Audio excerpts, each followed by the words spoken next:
എന്തു നല്ലോർ സഖീശു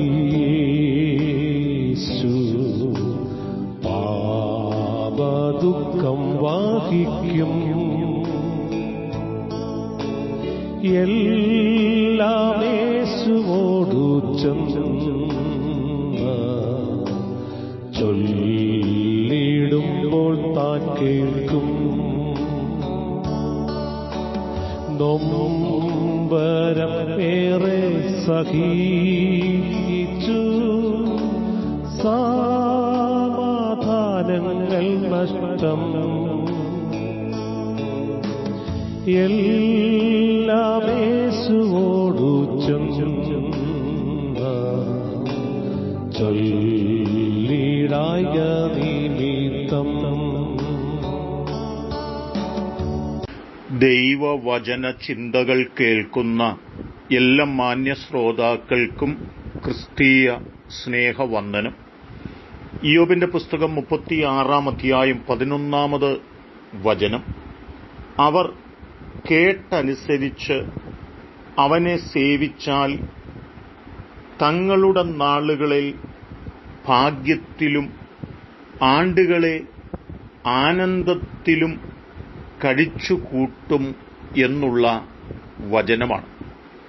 ഇവിടെ ഭക്തൻ ഓർപ്പിക്കുന്നത് ദൈവത്തിനു വേണ്ടി വിളിച്ചു വേർതിരിക്കപ്പെട്ട മനുഷ്യൻ ദൈവത്തെ വിട്ട് പാപവഴികളിലൂടെ യാത്ര ചെയ്യുമ്പോൾ അവന്റെ സന്തോഷവും ആനന്ദവും നഷ്ടപ്പെടും എന്നോർപ്പിക്കുന്നുണ്ട്.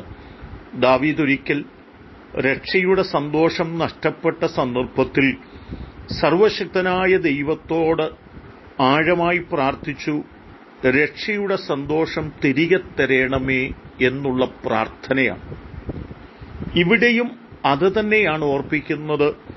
ദൈവത്തെ വിട്ട് പോകുമ്പോൾ നമ്മുടെ ജീവിതത്തിൽ ദൈവം നൽകിയിട്ടുള്ള ആ സന്തോഷം നഷ്ടപ്പെടുമെന്നും, എന്നാൽ ഏറ്റുപറഞ്ഞ് ആഴമായ സമർപ്പണത്തോടെ പ്രാർത്ഥിക്കുവാൻ മടങ്ങി വരുവാൻ മനസ്സ് കാണിക്കുന്നു എങ്കിൽ ദൈവം നമ്മെ സന്തോഷത്തിലും ഭാഗ്യത്തിലും ആനന്ദത്തിന്റെ അനുഭവത്തിലേക്ക് മടക്കിക്കൊണ്ടുവരുമെന്നും ഓർമ്മപ്പെടുത്തുക തന്നെയാണ്. ന്യായാധിപന്മാരുടെ പുസ്തകം 16 അധ്യായത്തിനകത്ത് ദൈവസന്നിധിയിൽ പാപം ചെയ്ത് തിന്മ ചെയ്ത് മുൻപോട്ട് പോയതായ ശിംശോന്റെ ജീവിതത്തിൽ ദൈവത്തിങ്കൽ നിന്നുള്ള ആ സന്തോഷം നഷ്ടപ്പെട്ടു. എന്നാൽ ദൈവസന്നിധിയിൽ താൻ കഴിച്ച ഒരു പ്രാർത്ഥന 28 വാക്യത്തിലുണ്ട്. എന്നോട് പൊറുക്കണമെന്നും എന്നോട് ക്ഷമിക്കണമെന്നും ശത്രുവിനോട് പ്രതികാരം ചെയ്യുവാനും എനിക്ക് നഷ്ടപ്പെട്ട സന്തോഷം തിരികെ പ്രാപിക്കുവാനും എന്നെ സഹായിക്കണമെന്നുള്ള ശിംശോന്റെ പ്രാർത്ഥന ദൈവം കേൾക്കുകയും ആ നിലകളിൽ ദൈവം തനിക്കു വേണ്ടി പ്രവർത്തിക്കുകയും ചെയ്തു എന്ന് കാണുവാൻ കഴിയുന്നുണ്ട്. മാത്രമല്ല, ലൂക്കോസിന്റെ സുവിശേഷം 15 അധ്യായത്തിലേക്ക് നാം കടന്നു വന്നാലും അവിടെ നമുക്ക് കാണുവാൻ കഴിയുന്ന വാക്കുകളുണ്ട്. 18 വാക്യത്തിൽ അപ്പനോട് തെറ്റ് ചെയ്ത് അപ്പന്റെ കയ്യിൽ നിന്ന് ഭൂസ്വത്തുക്കൾ പിടിച്ചുവാങ്ങി കടന്നുപോയതായ മകന്റെ ജീവിതത്തിൽ സകല സാനന്ദവും നഷ്ടപ്പെട്ട് ദുഃഖത്തിന്റെ ആഴങ്ങളിലൂടെ കടന്നു പോകുമ്പോൾ എന്റെ ദുഃഖത്തിന്റെ കാരണം എന്റെ പ്രവൃത്തിയാണെന്ന് മനസ്സിലാക്കിക്കൊണ്ട് ദൈവം മുൻപാകെ ആഴമായി ഏറ്റുപറഞ്ഞ് പ്രാർത്ഥിക്കുന്ന ഒരു പ്രാർത്ഥനാ വാക്കുണ്ട്. ഞാൻ എഴുന്നേറ്റ് അപ്പന്റെ അടുക്കൽ ചെന്ന് അവനോട്, അപ്പ, ഞാൻ സ്വർഗത്തോടും നിന്നോടും പാപം ചെയ്തിരിക്കുന്നു. ഇനി നിന്റെ മകനെന്ന പേരിന് ഞാൻ യോഗ്യനല്ല. നിന്റെ കൂലിക്കാരിൽ ഒരുത്തനെ പോലെ എന്നെ ആക്കണമേ എന്ന് പറയും എന്ന് പറയുകയാണ്.